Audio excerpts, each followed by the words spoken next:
আজ বানাচ্ছি লাল শাকের ভাজা। লাল শাক প্রথমে ভালো করে বেছে নিয়েছি, দিয়ে কেটে নিয়েছি। তারপর জলে ভালো করে, যাতে বালি না থাকে, চটকে চটকে ধুয়ে নিয়েছি।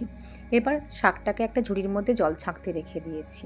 এবার গ্যাসে কড়া বসিয়েছি। ওই কড়াটা গরম হলে শাকটা তুলে দিয়েছি।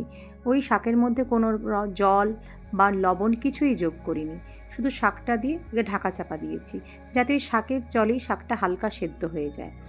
এবার শাকটা হালকা সেদ্ধ হয়ে এসছে, এমন অবস্থায় শাকটাকে ঢেলে নিয়েছি ঝুড়ির মধ্যে, যাতে শাকটা শুকনো আর ঝরঝরে হয়ে যায়। এবার গ্যাসে কড়াই বসিয়ে কড়াইটা গরম করে সর্ষের তেল দিয়েছি। সর্ষের তেল গরম হয়ে এলে কিছুটা পরিমাণ চিনে বাদাম ভেজে নিয়েছি বেশ লাল লাল করে, দিয়ে তুলে রেখে দিয়েছি। এবার ওই তেলেই 5 ফোড়ন শুকনো লঙ্কা দিয়েছি। ফোড়ন থেকে বেশ ভালো ভাজা ভাজা গন্ধ বেরোলে এবারে ওই সেদ্ধ করা শাকটা তুলে দিয়েছি, দিয়ে কিছুক্ষণ ভাজতে দিয়েছি। বেশ কিছুক্ষণ ভাজা ভাজা হয়ে এলে এবার পরিমাণ মতো লবণ দিয়েছি। লবণটা ভালো করে মিশিয়ে নিয়ে আবার কিছুক্ষণ ভাজতে দিয়েছি।